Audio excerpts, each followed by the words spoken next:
नमस्कार, good morning, सत श्री अकाल। हम बात कर रहे हैं मॉडर्न इंडिया की। हमारे जो लेक्चर्स पिछले कुछ दिनों में चल रहे हैं वो मॉडर्न इंडिया के बारे में चल रहे हैं। और मॉडर्न इंडिया जब हमने शुरू किया, या आधुनिक भारत का इतिहास, तो हम पुर्तगाली ईस्ट इंडिया कंपनी के बारे में भी पढ़ चुके हैं, डच ईस्ट इंडिया कंपनी और ब्रिटिश ईस्ट इंडिया कंपनी की जो इंट्रोडक्शन है वो आपको मैं दे चुका हूँ, उसके बारे में हम पढ़ चुके हैं।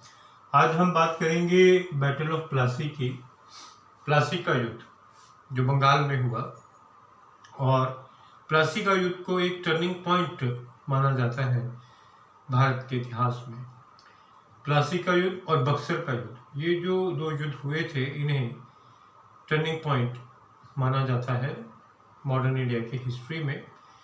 और इतिहासकार इस बात से सहमत हैं कि प्लासी के युद्ध ने ही अंग्रेज़ों को, या अंग्रेज़ी ईस्ट इंडिया कंपनी को, ब्रिटिश ईस्ट इंडिया कंपनी को भारत में राजनीतिक पांव पसारने के लिए ज़मीन दी। उससे पहले उन राजनीतिक पांव पसारने के लिए कोई भी ज़मीन हासिल नहीं थी। हाँ, ये हम ज़रूर कह सकते हैं कि जैसे जैसे हम देखेंगे प्लासी के युद्ध को, तो हमें ये पता चलेगा कि ये युद्ध कोई कन्वेंशनल युद्ध नहीं था, एक कन्वेंशनल बैटल नहीं मानी जाती थी। और कोई इम्पोर्टेंस जो है इसकी प्लासी के युद्ध की, कई इतिहासकार कहते हैं कि हमने बना दी है ज़्यादा इसकी इम्पोर्टेंस मॉडर्न इंडियन हिस्ट्री में, जबकि बक्सर के युद्ध की इम्पोर्टेंस जो है वो प्लासी के युद्ध से कहीं ज़्यादा है। लेकिन जब हम टर्निंग पॉइंट्स की बात करते हैं, कुछ डिफाइनिंग मोमेंट्स होते हैं किसी भी देश के इतिहास में, तो वो जो एक डिफाइनिंग मोमेंट है वो भारत के इतिहास में भी आया। तो वो जो डिफाइनिंग मोमेंट है वो हम ज़रूर कह सकते हैं प्लासी के युद्ध को, जो बंगाल के नवाब सिराजुद्दौला और कंपनी की सेना के बीच में हुआ, और ईस्ट इंडिया कंपनी की सेना के बीच में हुआ, कंपनी आर्मी। हम यहाँ पर ब्रिटिश आर्मी नहीं कहेंगे, वो गलत नॉमेनक्लेचर हो जाता है। तो साथ साथ ये बताता रहूँगा कि अक्सर हम ब्रिटिश वर्ड यूज़ करना जो है, बहुत अधिक वर्ड यूज़ करते हैं। और टेक्निकली 1857 तक का जो इतिहास पढ़ेंगे, जिस इतिहास की बात होगी, तो टेक्निकली हम बात ईस्ट इंडिया कंपनी की करेंगे, कंपनी की ही बात करेंगे। हम कंपनी की नीति बोलेंगे, कंपनी के सैनिक बोलेंगे, कंपनी की सेना बोलेंगे, ब्रिटिश नहीं बोलेंगे।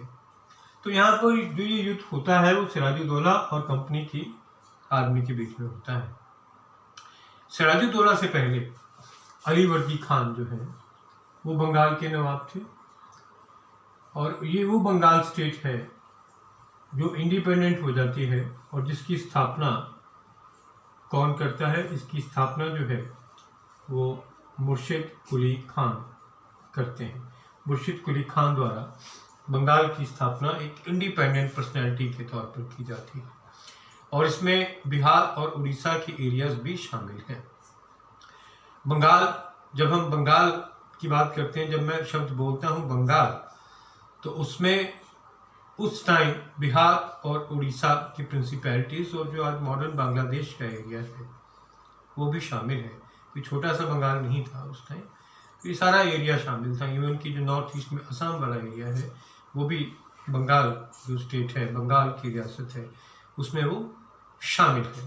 तो ये बात भी क्लियर करना बहुत ज़रूरी होती है विद्यार्थियों के साथ। विद्यार्थियों को इन बातों को समझाया जाए तभी उन्हें कई बार पता चलता है, नहीं तो बहुत सारे विद्यार्थी स्टूडेंट्स जो है वो कंफ्यूज रहते हैं। बिहार है, उड़ीसा है, असम वाला एरिया है, और बांग्लादेश वाला जो एरिया जो आज के संदर्भ में बांग्लादेश है, वो भी जो है वो बंगाल का पार्ट था। That was also part of Bengal.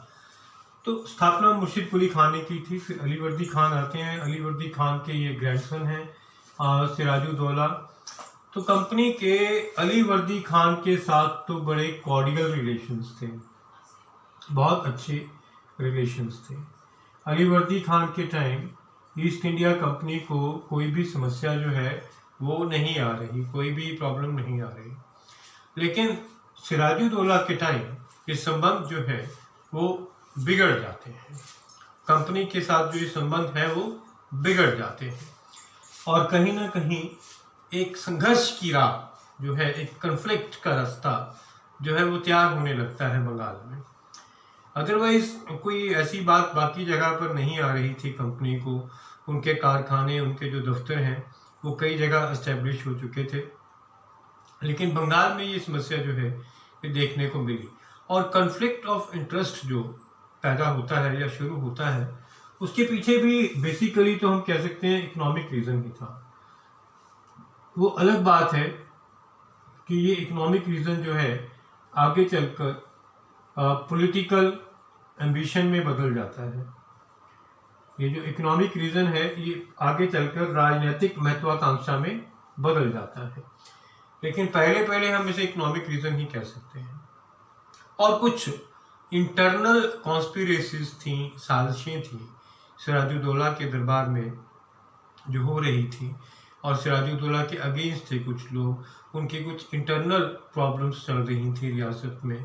तो उन प्रॉब्लम्स का फ़ायदा भी कंपनी ने उठाया, क्योंकि जो लोग सिराजुद्दौला के खिलाफ थे वो अंग्रेज़ी कंपनी की सहायता से, अंग्रेज़ी कंपनी की मदद से कहीं ना कहीं सिराजुद्दौला को हटाकर अपना हित साधना चाहते थे।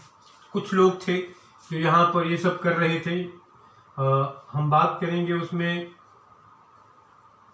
ओमी चंद की, हम बात करेंगे जगत सेठ की।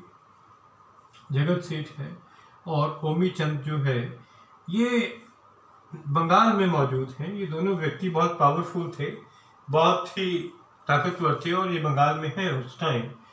और ये सिराजुद्दौला के बैंकर्स इनको कहा जा सकता है कि बंगाल में जो है कई बार सिराजुद्दौला को जब धनराशि की ज़रूरत होती थी, ओमी चंद और जगत सेठ से वो हासिल हो जाती थी। और कुदरतन बात है, ये प्राकृतिक बात है कि अगर आपकी कोई मदद करता है धनराशि से, तो बदले में वो चाहता है कि उसके हित साधे जाएं, उसके जो एस्पिरेशंस हैं वो भी पूरी हो। तो लेकिन सिराजुद्दौला कहीं ना कहीं ओमी चंद और जगत सेठ की एस्पिरेशंस को समझने में नाकामयाब रहे, और इनके साथ एक और आदमी जो है वो मिल गया, और वो ऑफिशियल पोजीशन में था सिराजुद्दौला की आर्मी में, मीर जाफर, जो कि सिराजुद्दौला की आर्मी में सेनापति था। He was the commander of the forces in सिराजुद्दौला's आर्मी। तो वो भी इनके साथ जो है वो मिल चुका था। मीर जाफर की अपनी कुछ पॉलिटिकल एम्बिशंस थी, और उन पॉलिटिकल एम्बिशंस को अंग्रेजी कंपनी ने हवा थी। जब अंग्रेजी कंपनी के संबंध बिगड़ गए सिराजुद्दौला के साथ, तो उन संबंधों को, उन बिगड़े हुए संबंधों को लेकर मीर जाफर के पॉलिटिकल एम्बिशन को हवा देने का काम, उसको बढ़ाने का काम जो है वो ईस्ट इंडिया कंपनी ने करना शुरू किया। और ईस्ट इंडिया कंपनी की कमान इस टाइम रॉबर्ट क्लाइव के हाथों में थी। हम कह सकते हैं कि जो कुछ भी यहाँ पर घटित हो रहा था प्लासी में, उसकी कमान जो है वो किसके हाथों में, वो रॉबर्ट क्लाइव के हाथों में है। That was with the Robert Clive. और रॉबर्ट क्लाइव जो है एक बहुत शेड्यूल्ड पॉलिटिकल मास्टर जो है वो माना गया था। रॉबर्ट क्लाइव चाहता था कि कुछ पॉलिटिकली असेंडेंसी हो ईस्ट इंडिया कंपनी की, राजनीतिक तौर पर भी वो आगे बढ़े, और थोड़ी सी ज़मीन मिलने पर ही उसने उस चीज़ का मौका उठाया वहाँ पर। और संबंध क्यों बिगड़े, हम बात कर रहे हैं कि संबंध बिगड़े सिराजुद्दौला की कंपनी के साथ, तो दो चार कारण तो हम डिस्कस करते हैं। एक तो ये कि जो वो फोर्ट सेंट विलियम है उसकी फोर्टिफिकेशन कर रहे थे। वो जो अंग्रेज़ी कंपनी का दफ्तर है बंगाल में, फोर्ट सेंट विलियम, तो वो उसकी फोर्टिफिकेशन कर रहे थे, वो उसकी किलेबंदी कर रहे थे। और सिराजुद्दौला ने ये कहा कि आप इसकी फोर्टिफिकेशन ना करें, इसको किले में मत बदलें आप। चंद्रनगर में फ्रांसीसियों का किला था, फ्रांसीसियों का कब्जा था, वो भी फोर्टिफिकेशन कर रहे थे दफ्तर को, तो फ्रांसीसियों को भी ये कहा गया। तो फ्रांसीसियों ने तो ये बात मान ली, फ्रेंच ईस्ट इंडिया कंपनी ने ये बात मान ली, लेकिन ब्रिटिश ईस्ट इंडिया कंपनी ने ये बात नहीं मानी, और वो फोर्ट सेंट विलियम की फोर्टिफिकेशन करते रहे। संबंधों में बिगाड़ रहा है। इसके साथ साथ जो पहले भी कई बार डिस्कस कर चुके हैं हम कि 1717 में मुगल बादशाह फारूक सियार ने कुछ सहूलियतें प्रदान की थी अंग्रेजी ईस्ट इंडिया कंपनी को, जिसे दस्तक कहा जाता था। ये भी एक कारण बना, और इस दस्तक के एवज में आप फ्री ट्रेड कर सकते थे।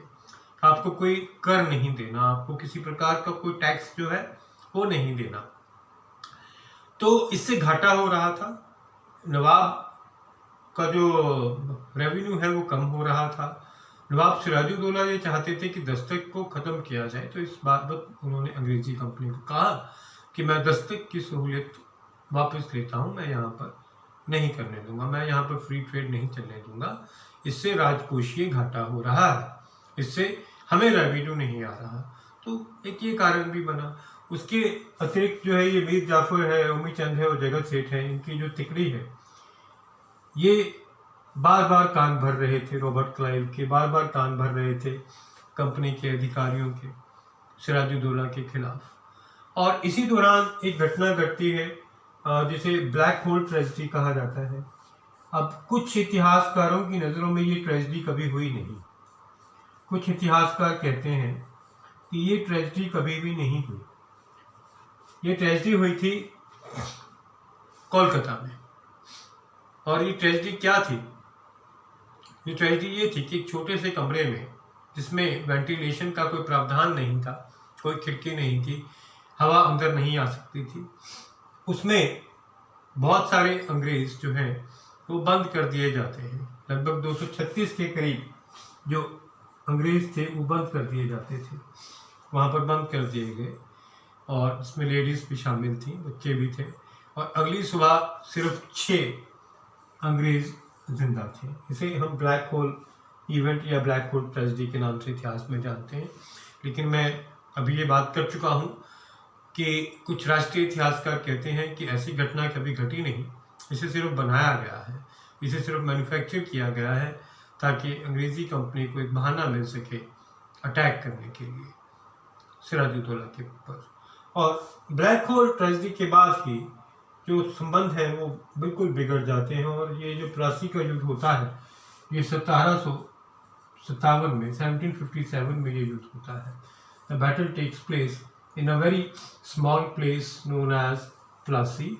मैंगो ग्रोव्स थे यहाँ पर, आम के बगीचे, बंगाल में ये जगह, और वहाँ पर ये युद्ध जो है वो लड़ा जाता है। प्लासी, इसे बांग्ला भाषा में प्लाशी भी कहा गया। प्लाश के फूल भी वहाँ पर बहुत ज़्यादा पाए जाते थे, उससे इसका नाम प्लाशी, और धीरे धीरे इसका एंग्लिसाइज्ड वर्जन जो है वो प्लासी हो गया।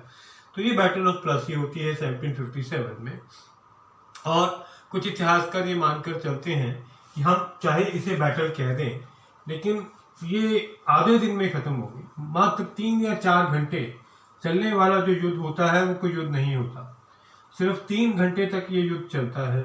और कई इतिहासकार कहते हैं कि मात्र 3 घंटे जो युद्ध चले, हम उसे प्रॉपर बैटल नहीं कह सकते, हम उसे प्रॉपर युद्ध जो है वो नहीं कह सकते।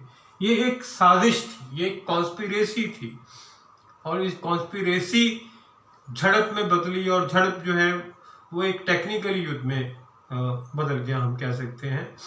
तो सिराजुद्दौला के पास जो सेना थी वो काफ़ी अधिक थी, 50,000 के करीब जो सिराजुद्दौला के पास सैनिक थे। और जो कंपनी है, कंपनी के पास सैनिक अपने जो हैं वो बहुत कम है, वो 3,000 के करीब है। हमें यहाँ पर ये याद रखना है कि कंपनी के पास इतने कम सैनिक क्यों हैं, क्योंकि वो भारत में युद्ध करने नहीं आए। हमें ये याद होना चाहिए, याद रखना चाहिए कि वो भारत में युद्ध करने नहीं आए, वो व्यापार करने आए हैं। और ये जो सैनिक हैं ये भी इधर उधर से इकट्ठे किए हुए सैनिक थे। ये वो सैनिक थे जो वो रखते थे यहाँ पर अपनी सुरक्षा के लिए, कंपनी के अधिकारी रखते थे। और मीर जाफर ज़रूर इनके साथ आके मिला। मीर जाफर सिराजुद्दौला का सेनापति, और युद्ध के बीच में ही वो कंपनी के साथ आ मिला था अपनी टुकड़ी लेकर वो कंपनी के साथ आ मिला था। और जब युद्ध की शुरुआत होती है तो मीर जाफर ने नहीं लड़ा। मीर जाफर अपनी टुकड़ी को लेकर खड़ा रहा, वो नहीं लड़ा। सिराजुद्दौला की तरफ से एक आदमी ने, एक व्यक्ति ने बहुत बहादुरी दिखाई, ये क्वेश्चन आ सकता है आपको। उसका नाम था मोहनलाल। मोहनलाल अपने टुकड़ी लेकर जो है वो लड़ रहा था, लेकिन वो अकेला पड़ चुका था। और ये भी कहा जाता है कि बहुत अधिक बारिश हुई उस टाइम वहाँ पर, और उसमें बहुत सारे वेपन्स जो है वो सिराजुद्दौला की सेना के भीग गए, वो नहीं बचा पाए, जबकि कंपनी के वेपन्स जो हैं वो बच गए थे। और बारिश के बाद मात्र आधे घंटे में ही सिराजुद्दौला जो है उसका खेल खत्म हो जाता है और मीर मर्दान के हाथों वो मारा जाता है। मीर मर्दान मीर जाफर का बेटा, मीर जाफर का बेटा मीर मर्दान जो है उसके हाथों वो मारा जाता है। इस प्रकार से ये प्लासी का युद्ध हुआ और मीर जाफर जो है वो अगला नवाब बनता है। मीर जाफर की पॉलिटिकल एम्बिशंस बहुत थी, मैं ये बात कर चुका हूँ। और मीर जाफर अगला नवाब बनता तो इसलिए है, वो सोचता है कि सारी ताकत, सारे अधिकार उसके पास होंगे। लेकिन हम आगे जाकर देखेंगे कि मीर जाफर मात्र एक कठपुतली के सिवा कुछ भी नहीं था। He was just a puppet in the hands of the company officials. Company officials के हाथों में सिर्फ एक कठपुतली रह गया था।